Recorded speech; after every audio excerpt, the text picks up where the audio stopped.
There. I think I can add you now. Yeah. See.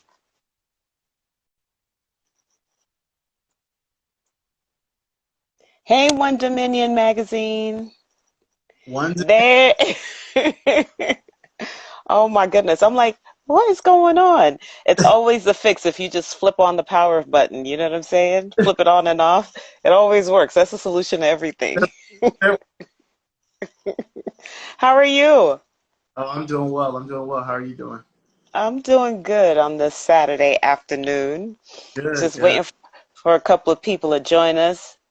Okay. Um, Hey, I see TC Production on here. How you hey. doing?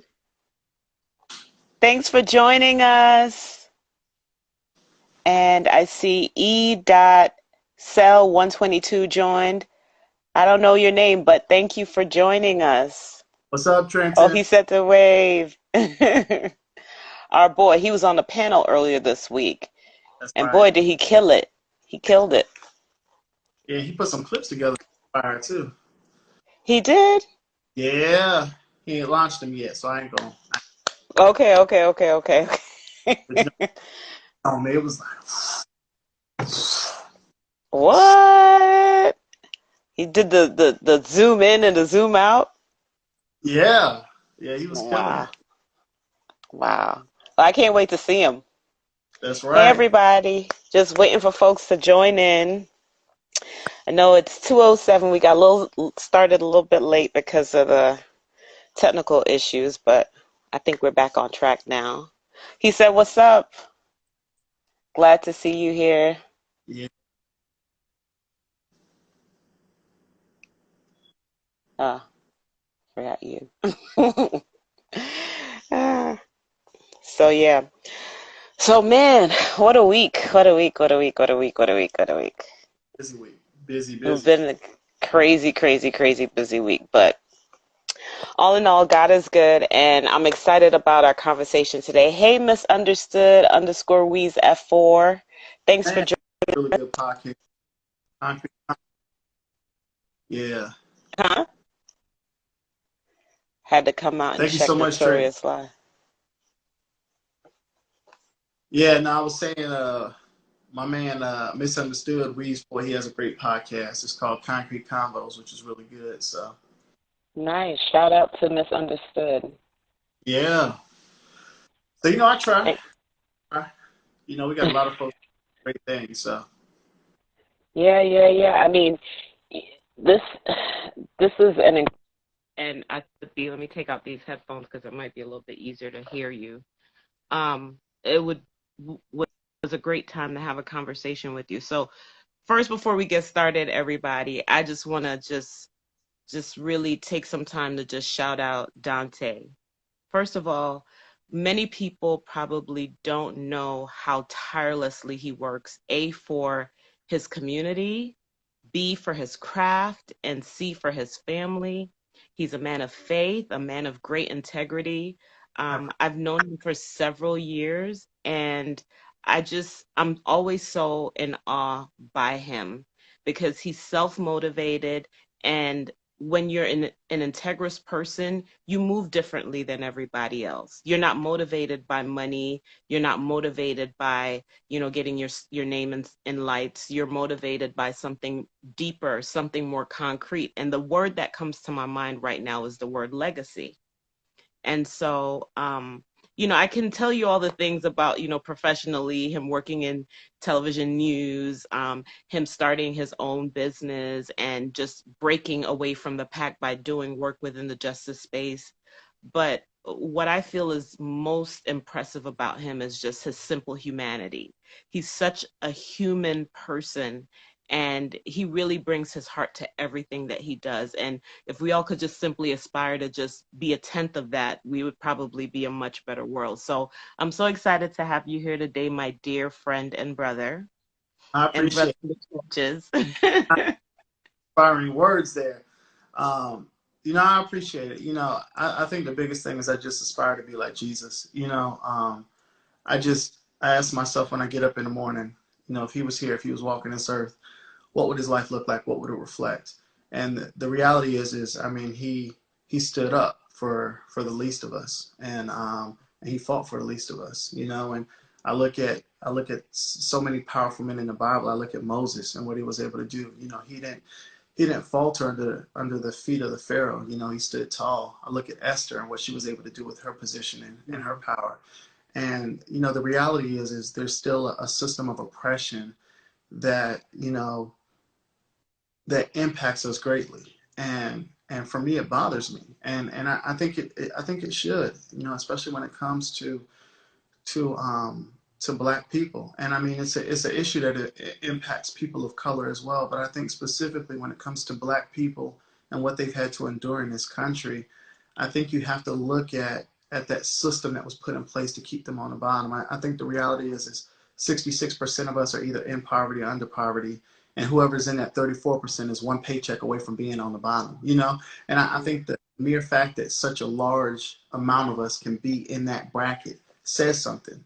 You know, we're not in that place by desire or a decision we made. No, there were choices that were made before we came here. And so the more I started to see the laws in place, the more I started to see the impact of you know, this system we're in, the more I started to see that there was something that was wrong with it. And I just think when people of good conscience and good faith stand on the sidelines instead of engaging, that's a travesty. My greatest fear is leaving a world for my daughter that is worse off than what I inherited. You know, Mm. I look at the impact, and so many people look at me and they're like, "Oh man, you're amazing. What did you do?" It's like I study history. I saw that there was a PR guy named Bayard Rustin who worked with Dr. King, who worked with Thurgood Marshall, who worked with all these guys to elevate their voices, which ultimately led to what we know as the civil rights movement. And it's like when you see that it's been done before, what's stopping us from doing it again? Yeah, yeah. It's so, so true. I mean, you know, we'll talk a little bit more about it a little bit later on, but I definitely want us to touch on some of the things that have transpired over the week, Uh huh. and just some of the work that you've done. So, first of all, I know that, you know, everybody knows we're totally in COVID-19 right now, and you know, we are all being impacted by it. And so, you know, I just kind of want to know, what are your thoughts in terms of how you've been impacted personally and professionally by it? In terms of impact, I've been limited. You know, it's so funny. My wife jokes and she says, "I've never seen you home this much." You know, I'm usually on out and about. I mean, honestly, that's how business gets done, right? It's those face-to-face encounters, engagements, it's building relationships.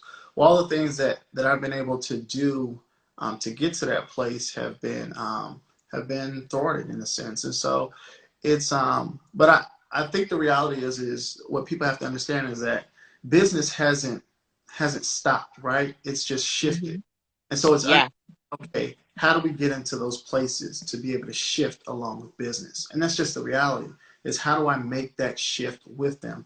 And so that's what I've really been focusing on. And so what you're saying is, and I'll be honest, I don't think all of the shifts are taking place online, but I think that's been the easiest place for a lot of these shifts to take place. You know, because I'm still receiving phone calls and different, like that part of business is still happening. But in terms of the webinars, like I was contacted by a pretty big firm, and they do like weekly webinars, and they're like, man, we got to market this, we got to do X, Y, and Z. It's not as you know, before we were just going from network group to network group and bringing in our clientele from there. Well, we can't go to networking groups now. So now they're looking at more of that digital approach to continue to get the word out. And so I think, you know, I mean, we're all being severely impacted. And I think right now it's the question is what's going to come out of this impact? You know, in 2008, you know, you started to see Netflix and Amazon and all these other folks, you know, kind of come out. And that's what I'm saying. Like, let's figure out what's going to come out of this. Let's work towards being those companies on that next frontier that change the game and evolve. So I think there's a lot here. I don't, you know, I'm trying not so much to really look at the limitations and look at, okay, how does my company evolve in this time, and what do we continue to put out there in this time? yeah, yeah, yeah. You know, it's funny. I spoke to a gentleman earlier this week who does a lot of work within international communities in Atlanta, specifically from within the Haitian community. and he shared with me that he was like, the biggest takeaway that he's gotten from all of this is the fact that he's like, I've been on the road too much. He's like, I've been in traffic too much. And we all know that Atlanta traffic is crazy. But Crazy. yeah, he was like, I realized that I'm like, it's like futile, you're getting in the car for what? Like, these Zoom opportunities have really shown a lot of entrepreneurs that you don't necessarily have to get in the car. We can network in a different way. So, You don't need. that's, yeah, yeah, yeah, yeah. You save your gas money, lower your insurance rates. Yeah. I mean, I think we're starting to see how much we can reasonably run our business off of. Yeah, You don't have to overhead at this point. And then on the flip side, it's how do you convince your employees to come back into the office space when for the last 6 weeks they've been able to work from home? How do you bring yeah. them back? What's the incentive to bring them back into the office? If everything I can do at my house, what's the point of me going in? Yeah, and especially if you notice that your efficiency hasn't changed, Yeah, your output hasn't changed, then it might definitely be something to um, add to your arsenal as you move forward. almost definitely. So, okay, so this week you've launched. Say that again. I said I was shouting somebody out. Tops PR firms in the house. Oh, hey, Tops. Thanks for joining us. Yes, work Thanks with to everybody who's been on the conversation so far. Um, so yeah, we were earlier this week, you did something that I thought was pretty seismic. If you didn't know, please hop on Dante's feed on Instagram or even on Facebook. He launched a conference called Rebrand Now, and I thought it was phenomenal. He brought together six different leaders in different spaces around rebranding. And, a lot of people right now are asking the question, how do I move forward in the midst of COVID-19? And so what I wanted to know is what inspired you to do it? Um, and what were your thoughts on how it turned out? And will there be another? I know it's a three-parter, but I know you can knock it out. it. What inspired it, honestly, was so many people calling me. And they were just like, hey, my business is underwater. Like, what do I do? How do I keep my doors open? How do I keep this going? And I remembered, it was so funny. I had my accountant on, and me and him were talking, and he was like, man, you've been able to kind of shift in some very good ways. And here's where I see the benefits. And so I'm sitting over here talking. I'm like, okay, but that's still just one part of the equation, right?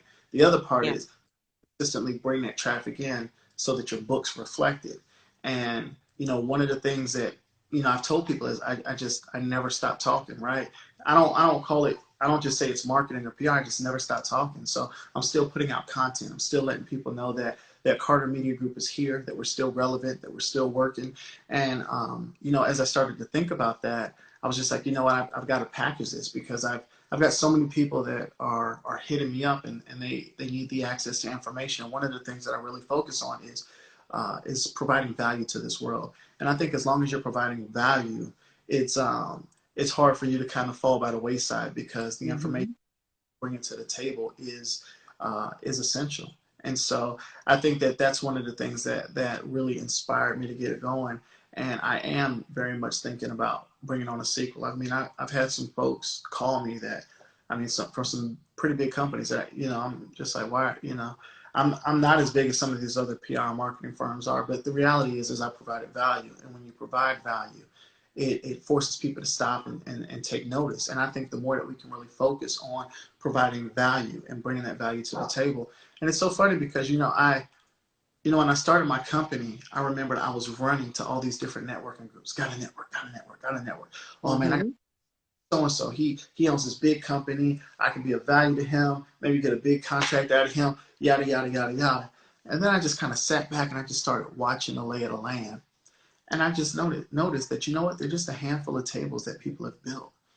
And Hmm. at a handful of tables, it's created all these different, you build something and people are what attracted to it. So you've got all these handful of tables that are all around Atlanta, and they created a strong foundation of people were enticed to want to sit at that table. And so I sat back and I was just like, you know what? how can I build a table that's going to be of value and that is going to really leave a foundation where people are going to say, you know what? That's a great blueprint. Let me go there and let's work. Let's see how we take this thing to the next level. And that's what I've really been trying to focus on. And so, yes, I want to be able to put on another conference of that size because, again, it's value. And that's what's so important to me is providing value. The biggest thing that you can do is bring information. You know, Dr. King wasn't running around here giving people money and all these things. Like, no, he put the information out there. You know, he Yeah. shared his dream. He shared the information in his head, and he was letting you know what God was saying about all these things that happened. And so, I think if you look at every piece like that, and it's all the same. I mean, it's so crazy, but a lot of people, you know, a lot of folks they maybe can't stand Colin Kaepernick. You know, he took a knee on that field and pissed a lot of folks off. But what I try to tell people is what you believe is just as important to your brain as what you do. And so what happens once he can't get a job in the NFL? Well, Nike writes him a $40 million contract. You know what I'm saying? And so like you got to understand this table might not be the table for me, but if I build my own table, who's going to come and take a seat there? And that's where I think we got to really change that focus is building that table. So when we talk about legacy, that's what I'm thinking of is legacy. Building this table and allowing people to see the value of the table and seeing that, you know what, wow, his table is just as enticing as all these other tables. So let me sit down with Dontaye and see what we can do. Yes, that's a good word. Brittany said, build your own table and provide value. She said that's 100, which Yeah, I totally agree with because literally like yesterday I made a post on my Instagram page and I said, you know, add value, um, basically live it and then share it with the world because that's yeah, what people want. If you say that you're adding something and you live that thing out, then they're going to see it and then they're going to want to buy into it. You know, Colin Kaepernick could have literally just said, you know, I'm for my people, right? yeah. But he actually did something and showed people, you Hmm. know. So there was people almost had no choice but to kind of buy into it. So yeah, I definitely agree with you on the value tip.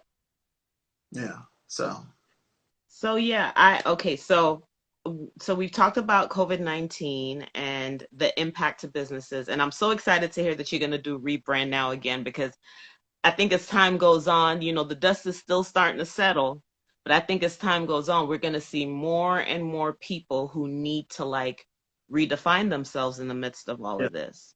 Well, you know, So, and I got to give you a lot of credit because it's really forcing me to, because you've done a great job of really saying, you know, Dante, you've done X, Y, and Z and so much great work. Have you looked at this piece? Have you looked at that piece? And it's really forced me to even take a harder look at my own brand. And I think sometimes you can be so focused on what you're building that you can forget about what you're actually showing. And when I say about what the showing part is, I'm talking about, you know, the books, the conferences, the video content that you're putting out. So I'm trying to give more context to what I'm doing. I think people can see what you're doing from a distance, but not understand the true context of what you're providing. And I think where that really started to hit home of what you were saying is when I went down to speak at Valdosta State, and the only black boy that was in the class. After I spoke there, he came up to me.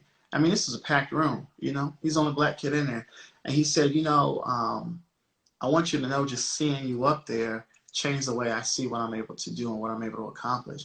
He said, I've been applying at all these PR firms, and I can tell you that none of the heads look like you. None of the heads that are working.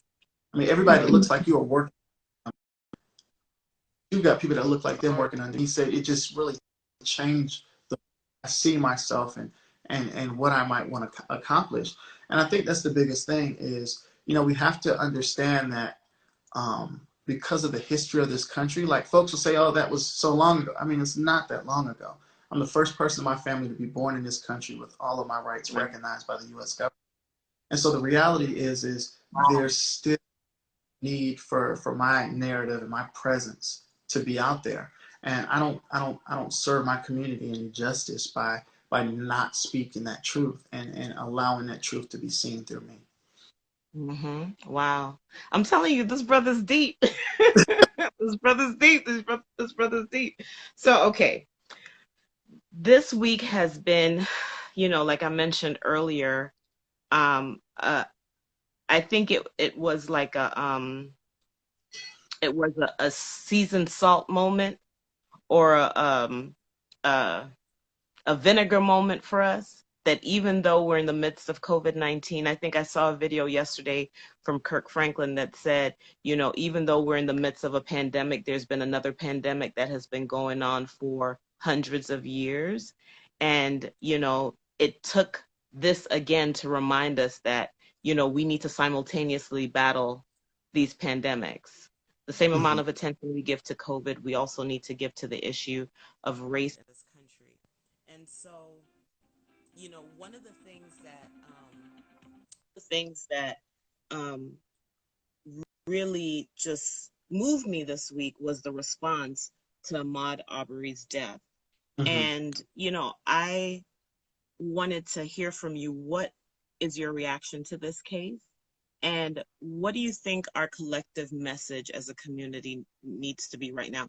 And what I mean, and it's not just from the Black community, I think our collective messaging as a country, because this is an issue that impacts us as a country.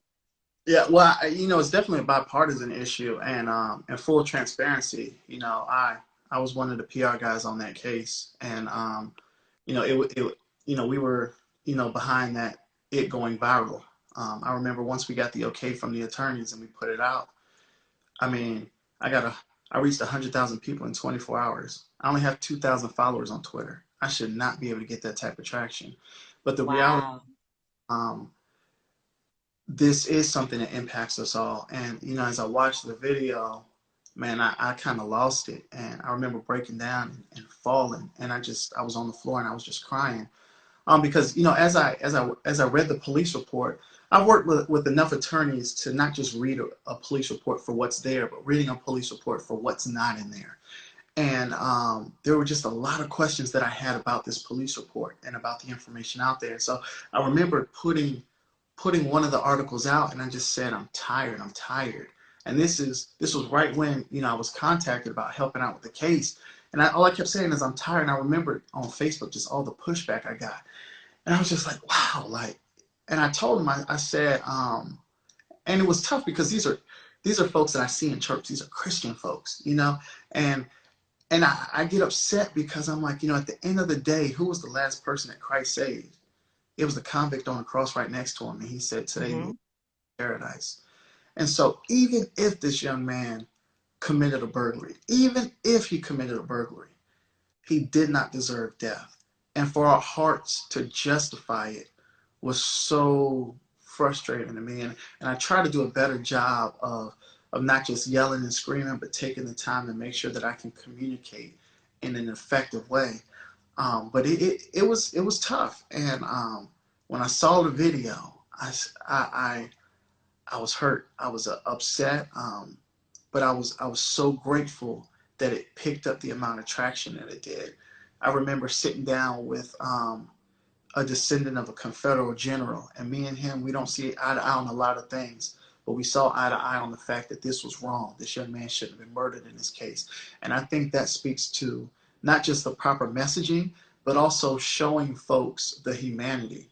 I think that's what all of this comes down to is where's the humanity? We spent, what people have to understand is we spent over, gosh, so there's this book, it's called Brainwashed, and what it talks about is how for the last 400 years there's been a PR campaign to minimize and denigrate the lives of Black people. And so if for 400 years there's been this counterculture messaging towards us, or this messaging towards us, well, we've got to actively work to counter that messaging.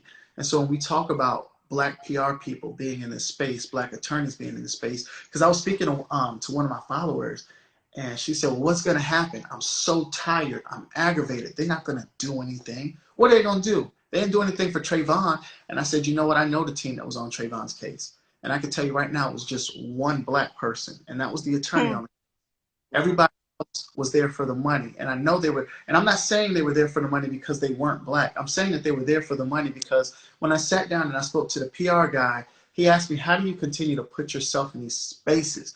Like, aren't you tired? Aren't you overworked? And I said, man, I can't afford to be overworked. I can't afford to be tired. I got a little girl that's coming up in this society, and she needs to know that she's valued. She needs to know that her life matters. And so, as we're talking, he said, man, I ended up having to check out a Trayvon Martin case. And when I heard him say that, it pissed me off. I'm like, bruh, how do you check out of that case? Well, you checked out of that case because it was only always about the money.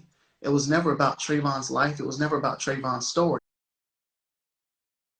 So when people ask me what makes me so effective, what makes me effective is the fact that I care.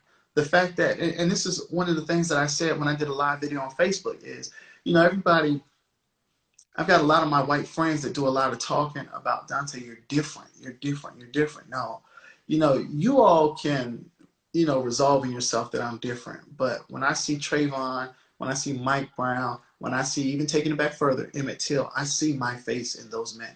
And so as long as I see my face in those men, guess what? I'm not different. They're the same Yeah. color. And the only thing that separated us is the fact that I've managed to, quote unquote, get out of that environment. That's the only difference. I dealt with the same stuff that these kids are dealing with growing up. And just because you know me now and you didn't know me from then, like, those experiences have still stayed with me. That's just the reality of it. And so Yeah. because of those experiences, and it was so funny, I was talking to Frank Wiley, and he was like, he was adopted. And so those struggles of, he was adopted by his grandparents, but he was in the system. And so those struggles of being in the system have shaped the way he hears those voices. And he Yeah. said, Yeah. because of what you endured, you hear those voices differently. And it's true. That's just the reality of it. When I hear those screams, I hear, where's my humanity? I hear, does my life matter? Like, those are the questions that I hear. And those are the things that I think America has to do a better job of, is understanding that, you know what? Y'all have built an infrastructure that was designed to keep black people on the lowest level and keep them locked in. Like, we always address the morality of slavery, but we never address the economics of slavery. For Yeah. 20 years, wealth was stolen because these folks worked for free. And so you Hmm. can't look at their communities now and say, well, why don't they have money? Well, they don't have money because their wealth was stolen. It's been stolen for centuries. And Yeah. so I people have to take a hard look at what's really going on. And this is why I get frustrated, is because people don't take the time to look at these issues in context. They want to separate them. Like, even now you can hear it. The issue in Brunswick is so isolated. No, the DA in Brunswick has 33 other cases where she's done the same thing. So are we going to Hmm. just talk about, we're going to talk about the 33 other cases? You know what I'm saying? Because they're Yeah. all the same. They're all one and the same. And so Yeah. we do a better job of realizing that these cases aren't isolated. These cases they're one and the same. And until there's justice and equity for all, I mean, these things are going to continue to happen. And that's just the reality. And the truth is, I mean, there is a standard, there's an ideal for us to live up to. It's called the Constitution. Yeah. And I mean, I always feel like I hear President Obama's words ringing back in my head, but until we get to an equitable society, we're going to keep having this issue. We're going Yeah. to keep having these conversations. We're going to keep going down the same road. And, I think that a lot of it has to do with the fact that we need to have allies on both sides. This is not a Black person's issue. This is not a white person's issue. This is not an Asian person's issue. This is a people issue. Yeah. It's an issue of humanity. And Yeah. it's an issue of what matters. And I think that we've got to elevate that. And so this is the way I see it, right? If there's a PR team that can come in and make us care about what PETA has to say about these dogs, about these chickens, about all these other animals, and if you're into the Bible like I am, and you see that God has given us dominion over the animals, it's like, well, God, dog, you need to care about these lives too, And Yes, absolutely. and I just think that there's a lot that we've got to do. There's some work, and I mean, here's the reality, right?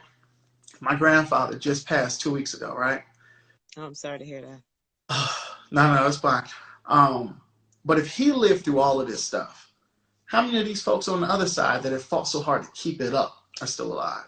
Like, we're not, Wow. Hold up a you know, second. We need to let that marinate for a second. if he went through it for so long, Yeah. trying to fight against it, how many people are on the other side have been fighting to hold it up?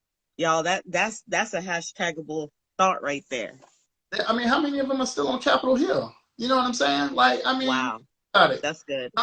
He wasn't for having an MLK Day. He wasn't for all these things. And I'm not going to say he hasn't changed, but from the very beginning, you know, we go back to the 60s and we look at his track record, it was very different from where he is now. And so in my mind, I can't see there being that big of a drastic switch. Like there might have been, don't get me wrong.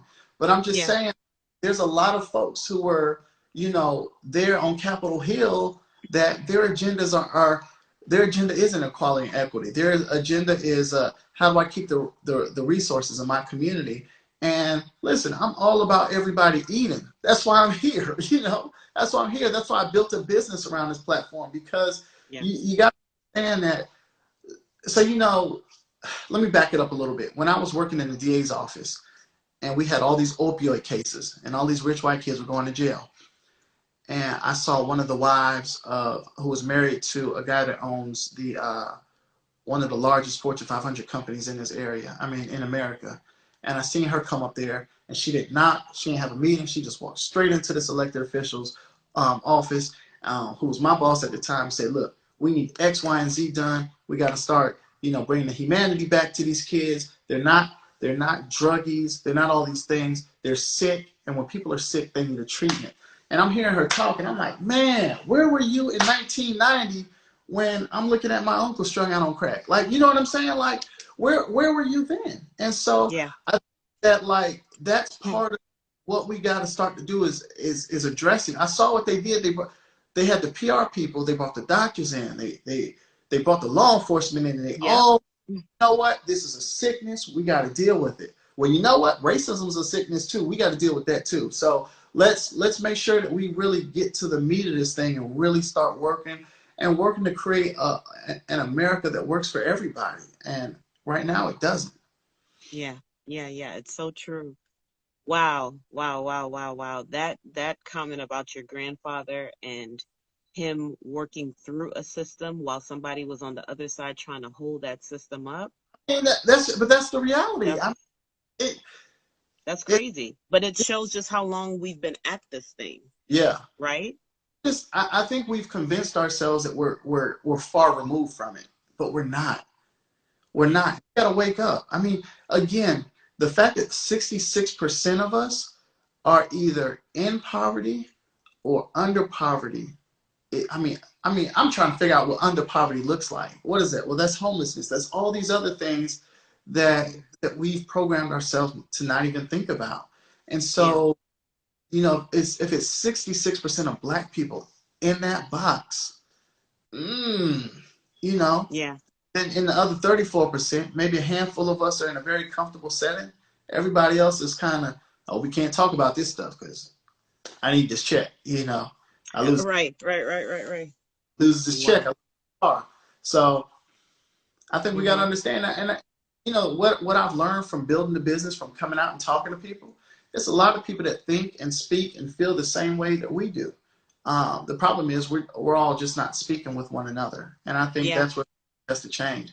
I mean, you know, I had to. It was so funny. I was online, and when I dropped the Ahmaud Arbery video, you had these folks who kind of came on and they were trying to quote unquote educate me about slavery and all these things. And they were just talking about you got to wait for the mindset to change. You got to keep educating folks.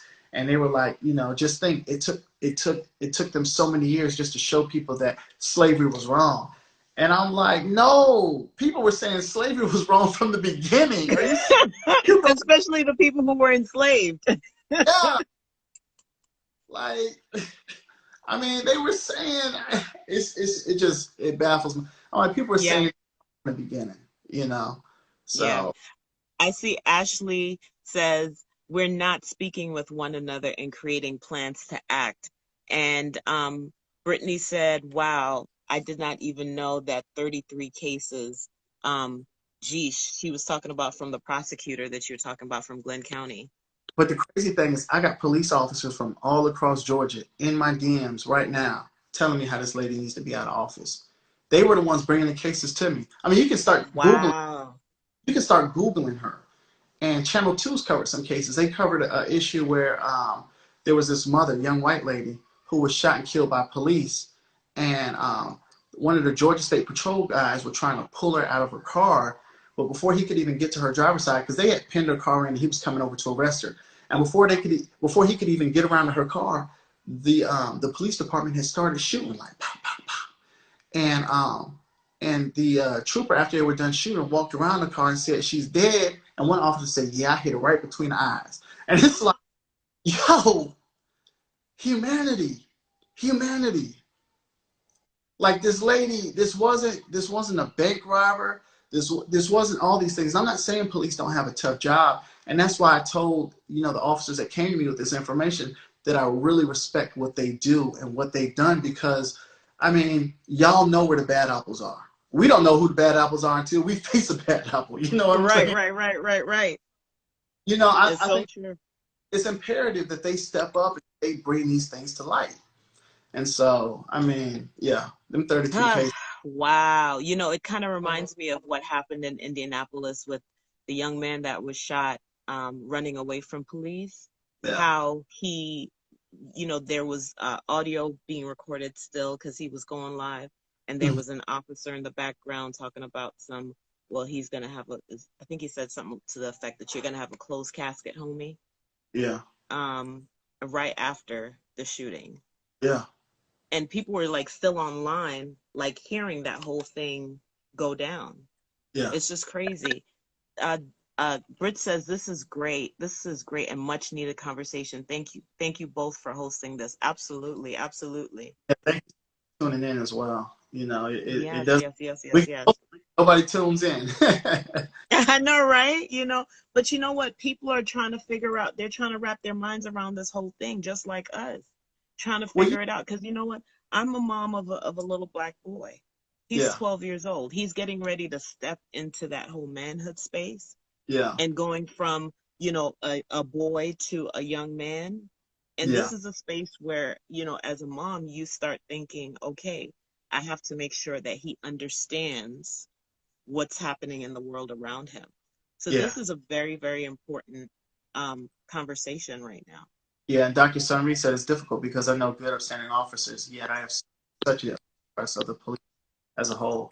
And I mean, it's true. And I think what helped me and what changed me is because a lot of folks, it's so funny, like amongst my friends, they've got two totally different perspectives of me, right? Some are like, man, where did this version of Dontaye come from? Others are like, it's been there. He was just getting paid by y'all, so he couldn't really talk the way he wanted to talk.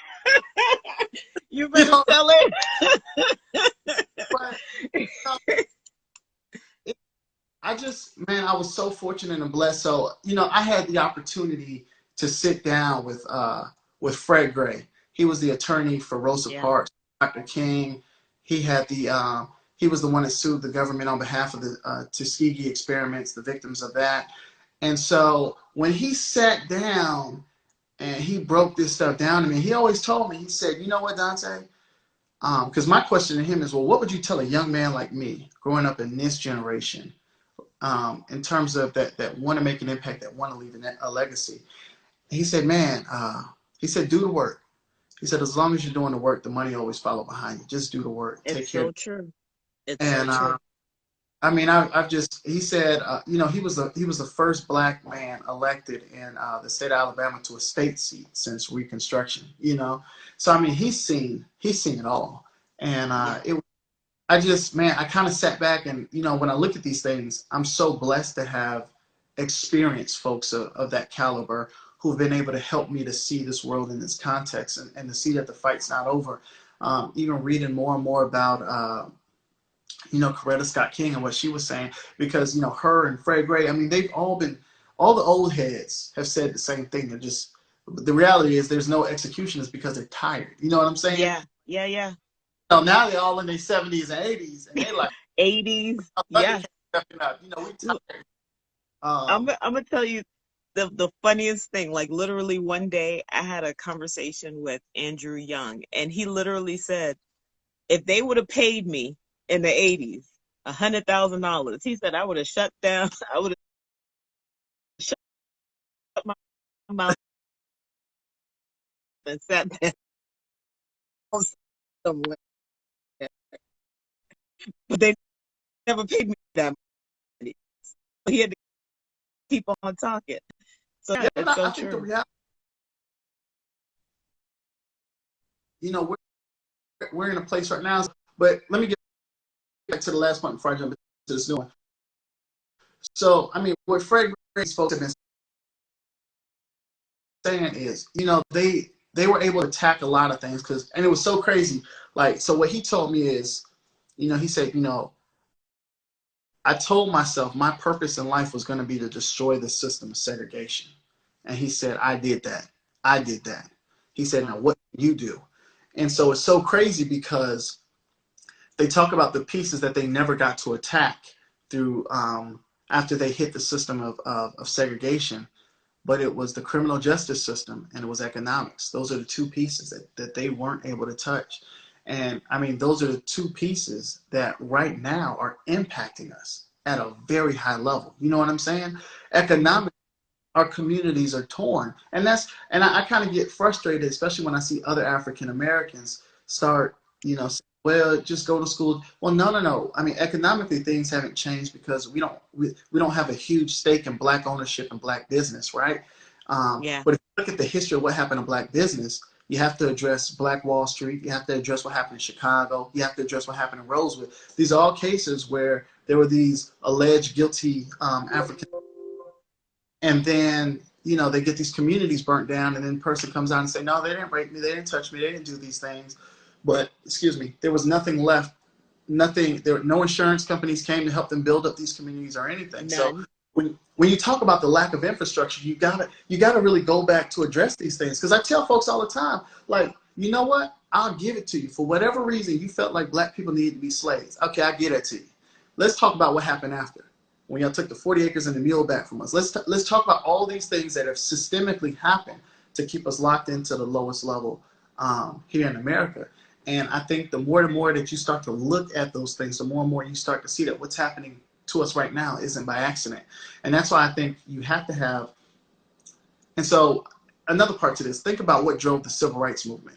It was black media, it was black PR, it was black activists, and it was black attorneys. Like, they were the ones. You know what I'm saying? And so when you think about that, what were the black businesses all built around?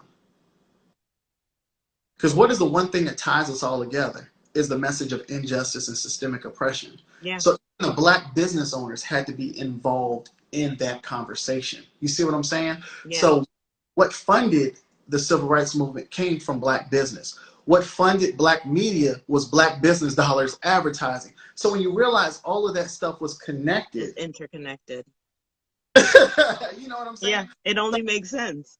Yeah, so all of this stuff makes sense. And so, but the only piece that we're starting to see that's really been missing here is, again, that black business structure. And again, when you look at how that black business structure has systemically been taken apart time and time and time again, just like, folks were, even with the whole Joe Biden thing, folks were kind of going on and on about Joe Biden and, look, get behind, lift every voice, and move forward. And I'm like, no, that's a proposal. When I enter contract agreements, proposals are dependent. You know what I'm saying? So, Biden, I feel you. This, but these SBA loans you talking about, we don't need loans right now. You know what I'm saying? No. That's not what our community needs right now. And they don't deserve loans. I mean, this country was built off the backs of our ancestors. When everybody talks about red clay, and all that goes through my mind is how much of my ancestors' blood is in this red clay.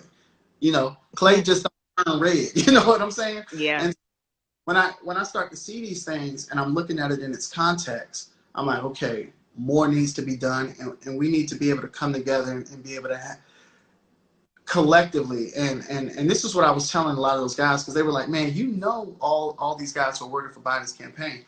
I was like, yeah, but there's a difference between inclusion, you know what I'm saying, and diversity. I want to be included in this process. Just because you got my homeboys on your team doesn't mean they scoring shots. I mean, are they putting points on the board? And so Yeah. I think that's the conversation that we really got to get to having, is like being in there and being involved and being a part of this process. Because again, the Lift Every Voice plan is, in my eyes, just a proposal. So if we really want to start making a difference, we need to go across the aisle in the black community before we go across the aisle on Capitol Hill. We got to figure out, we're not monolithic. We all have needs. Figure out what our needs are, and let's start working on the plan from there. Don't let them tell you what the things are, because they don't. The reality is they don't live in our neighborhood, so they're not gonna know, you know. And I Yeah, think it's so that's true. where we talk about those things. And I mean, I'm being too vocal about this stuff, and you have a much larger understanding. Well, I only have a much larger understanding because I'm taking time to understand it. And I think if we really want to make the changes that are going to benefit our children and our grandchildren and our great grandchildren, we've got to do a better job of understanding this so that we can make an impact. And I mean, that's one of the reasons why I started a business. You know, I understood that being a business owner is just as big as being able to reach out to these politicians and helping these politicians win elections. I mean, there's a lot that we need to do. I mean, look, Donald Trump won because he's a businessman. Mm-hmm. And business, like you said, it affects all levels of society. Hey, Um, Jo635, thank you for joining us. Hey, Simone, thanks for joining us, our sister from New York. Let's see, let's go back and read some of these comments. Brittany says, no, Ray says, it's difficult because I know good, upstanding officers, yet I have such a mistrust of the police as a whole. And she also says, we also have to recognize that Black women are equally affected. Absolutely. You no, know, we're the burden bearers of all of this, the yeah, moms who still got to keep the families together and hold it down. Ashley says, cops, no empathy with a license to kill, and those cops who care are sworn to secrecy. Wow. yeah. Um, let's So see.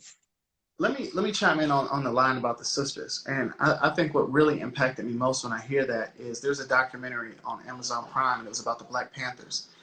And I loved how they interviewed all the women in that movement now. And I loved how those sisters said that, for them what was the most hurtful part about this, and they said they experienced it in the civil rights movement as well, is the fact that, we were here with our Black men, um, pushing them to get equality, yet it was something they were denying to us as well. Hmm. And that really struck me, and it really hit home. And I mean, these are ongoing conversations that my wife and I have, because I want to be empathetic to the needs of my daughter. I don't want her coming here and sharing something with me, and me having being so privileged in my own manhood that I can't even see her pain. And Yeah. that's a lot of what we're dealing with, right? Folks who are so privileged that they can't even see someone else's pain. And that's a huge problem for me.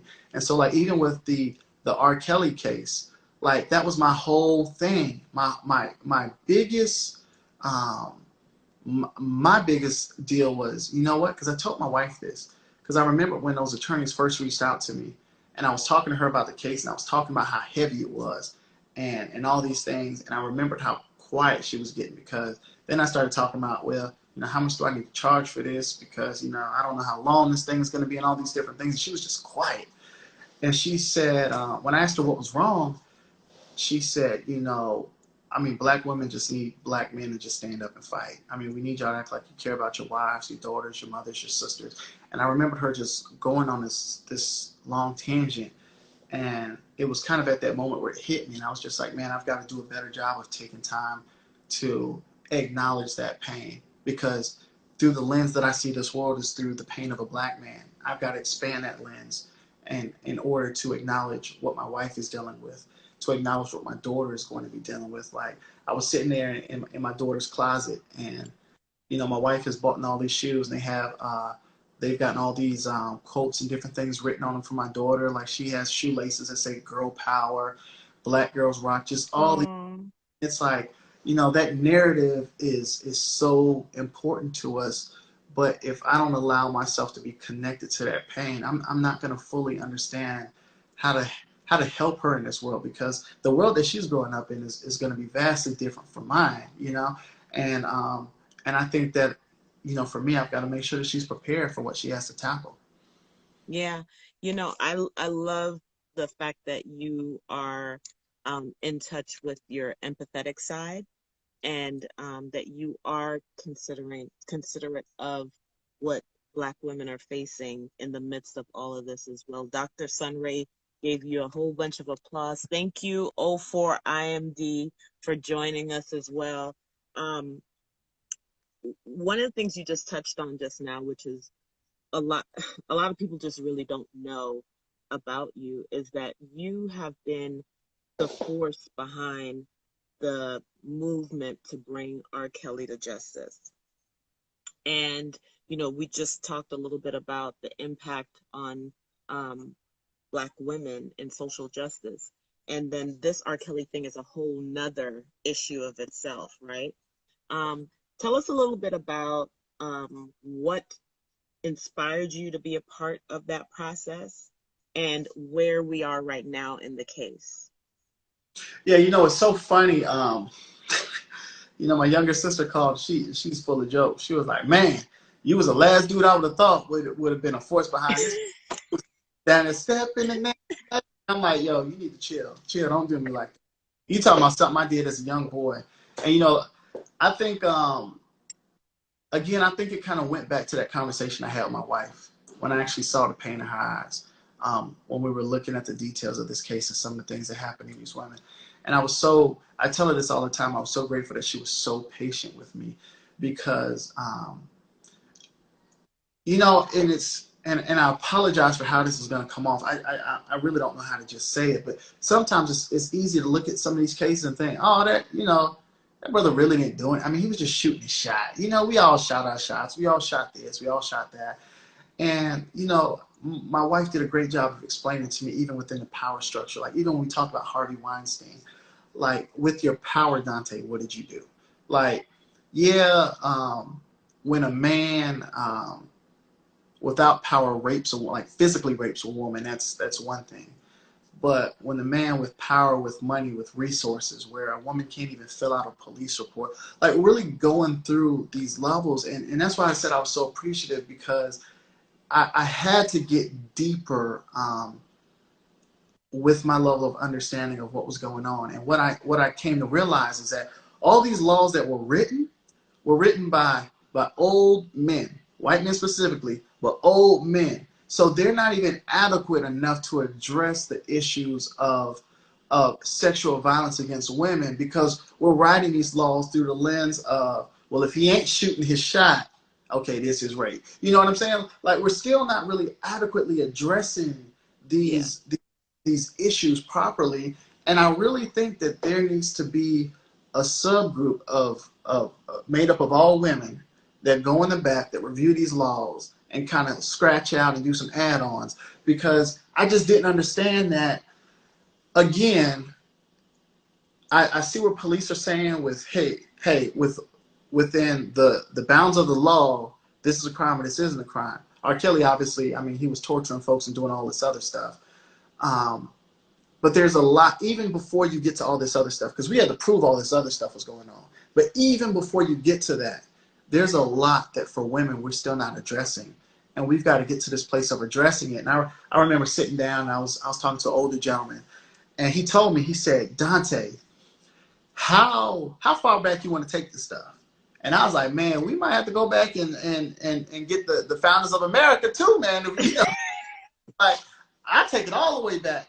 But I mean, it's me understanding that, you know what, if we don't come together and really address these issues, then we're not benefiting our sisters. We're not benefiting any of them. And there was a lot. I mean, when I started working on the case, I mean, there were stories my own mother shared with me. Like these things really impacted me in a great way, and it forced me to take a look at this case beyond the realms of my privileged manhood. And I think when I stepped into that space, that's when I became angry. And I got even more upset when at the beginning, we couldn't even get coverage on the case. You know what I'm saying? Wow. And I think it fueled me even more until, we had the BBC come and they did the first documentary. And then, of course, you do something like BBC and they're getting international traction. It's going to make it much easier for a production company here in America to do it and push it. And so I think just the fact that we were able to not just tell these women's stories, right?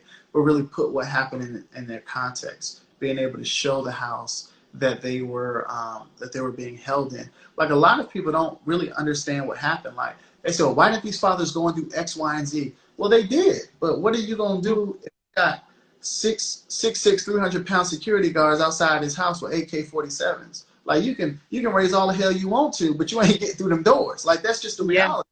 And Yeah. and to know that your daughter is suffering behind that gate, I commend those fathers for continuing to fight. I'm not saying they're perfect.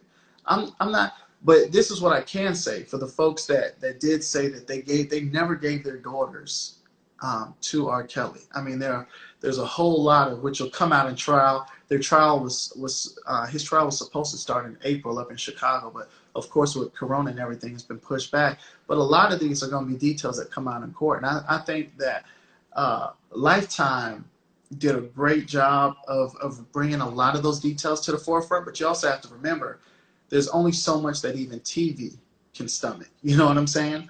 TV, Mm-hmm. what's going to come out in court is, I think, going to shake the foundation of a lot of people. So a lot of people who are still standing behind them, when they start to see what comes out in court, I mean, ultimately what this case came down to is this was sex trafficking. And when Mm. you see the scope of sex trafficking that took place, it's going to break your heart. A lot of people think what Jeffrey Epstein did was bad. I mean, it's on the same level. And I think we've Wow. got a place that we start to understand that, sex trafficking is nothing but slavery. And Mm-hmm. we again, people of good conscience and good faith have got to step up and say, look, this isn't how we treat, anyone, period. Because it's, Yeah. there's a place to where they're snatching up little boys too. And it has to stop. Yeah, absolutely, absolutely. I'm gonna read a couple of quick comments. Um, and thank Wise Smith for joining us. Wise Smith 2020. And also Dr. Sunray said, this is too good. She hopes that there's a part two. She also said, we fear for your lives so much, or I think she says we fear for our lives so much that we sacrifice our own. So, Yeah. I agree. This is the whole thing with R. Kelly is just extremely egregious. And especially, I grew up in the 90s. Yeah. And so, we knew practically every R. Kelly Yeah. song that came out. So it's just crazy to see that we allowed that to go on for so long because it was an open secret, right? It was Yeah. an open secret. Yeah. People talked about it, and without substantiating anything or having any documentation to back it up, but it was an open secret that was known amongst the community. I mean, age ain't nothing but a number. The relationship with Aaliyah. Yeah. I mean, all of this stuff. And so, Yeah, it'll tell it. It'll tell it. Oh yeah, for sure, for yeah. sure. And Uh, the reality is, I mean, this case wasn't about the money. Lord knows I didn't get paid what I could have gotten paid for this case. Um, the reality is after having these hard discussions with my wife, with my mother, with so many other women in my life that came forward to discuss their own stories, this came about making sure that the world knew that Black women's lives matter. And I took a lot of heat from folks in the media. They were coming at me on on Twitter and telling me, why are you saying Black women lives? I said, that's because everybody know white women's lives matter. Everybody know that. Everybody know that. You know how many trees Black men done hung on to prove that point, that these women's yeah, lives matter?